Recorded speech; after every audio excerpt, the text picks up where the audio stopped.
So recently I've been watching many videos on Honor V10 and OnePlus 5T, the comparison videos saying which one to buy, but in my opinion I don't see many videos that are not biased, and with so many fans of OnePlus, I don't think people are doing justice to V10. So Huawei launched V10 a couple of days back with the tagline "the first AI smartphone." What makes it special and new flagship killer of 2018? Let's find out. I'm Adam and you're watching The Audit. Let's start today's episode.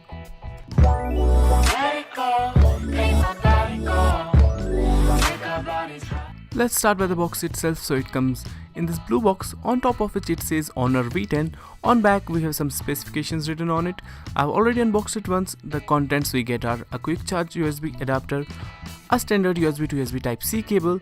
There's also a transparent back cover provided in the box, and of course a SIM ejector tool. So what's visible to the eyes is a full HD plus display of 5.99 inch with aspect ratio of 18:9.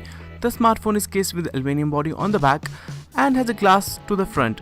Sadly doesn't come with Gorilla Glass protection, but to make it up the company ships the phone with a tempered glass protection. To the right we have volume rocker and a power button. To the left there's a SIM tray with hybrid SD card slot. On bottom we have one speaker and a USB-C port. And what's even better is that it does have a headphone jack. On top we get a noise cancellation mic and IR blaster. On front we get an earpiece with a 13 megapixel front facing camera beside it. On bottom we just have a fingerprint sensor, which truly is amazing. Keeping in mind the 18:9 aspect ratio, Huawei has somehow managed to squeeze in the fingerprint sensor on front panel. It's truly impressive if you ask me. On back we don't have anything but the dual camera setup, which is 16 megapixel and 20 megapixel, but with a camera bump. But after applying the back cover which comes in the box, the bump is significantly notched down, and also there's a Honor branding in the middle. So physically the sleek bezel-less design is something that really goes easy on the eyes at first sight. So under the hood is octa-core CPU, which is separated by two quad-core processors clocked at 2.36 GHz and 1.8 GHz. Not bad at all. Comes with 6 GB of RAM, 128 GB of storage, which can be expanded up to 256 GB. Has a non-removable 3750 mAh battery, which lasts for about a day easily even after heavy usage. Phone runs on MUI version 8 over Android Oreo.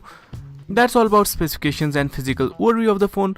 Let's talk about the performance of phone. So the phone performed extremely well in AnTuTu benchmark and scored nearly 178K, and that means it would do extremely well when it comes to RAM management and 4K video playback. I tried a couple of games like Modern Combat and Asphalt Nitro, didn't notice any lag whatsoever. Which ultimately means if you wanna render videos on your device, you should face no problems at all. I like how small features have been added in the phone. For example, you can choose to use the fingerprint sensor to navigate in between recent windows, or you can swipe down to go back. And it also has a standby dual VoLTE option, that means you can use two Geo SIMs at the same time. And not to mention the simplicity of UI is truly commendable. It's truly a fast experience with nearly edge-to-edge display. Now let's talk about the feature that everyone wants to know about, and apparently it's all that matters. Yes, the camera. So the AI feature that Huawei has been boasting about is related to camera. It adjusts its settings as per the conditions and recognizes the objects that are captured via lens. So the front-facing camera is something that selfie lovers would definitely love. It gives the option for portrait mode, and the bokeh effect is up to the mark. It also gives you an option to keep it on the moving picture mode, in which you can capture moving pictures pretty much nicely. Talking about the rear camera, it has dual camera, an RGB lens and a monochrome lens for low lighting conditions.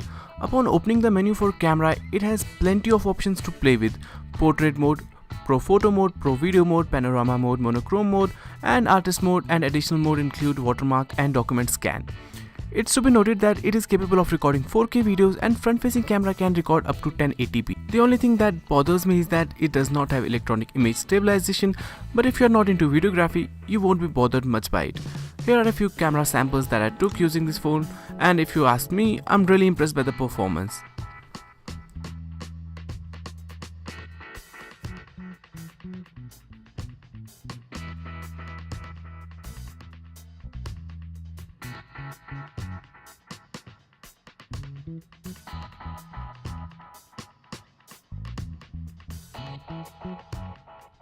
About stability, Huawei is expected to fix the stability issue in its coming update. Apart from that, I really find it slightly better than 5T, like it has a pricing edge over 5T, and it has an edge of additional couple of features which the 5T lacks. So guys, that's my take on Honor V10. Let me know in the comment section down below what do you think about the device. And in case you want to buy the device, I will leave a link in the description box down below. That's all for today's episode. I shall see you in another video. Peace.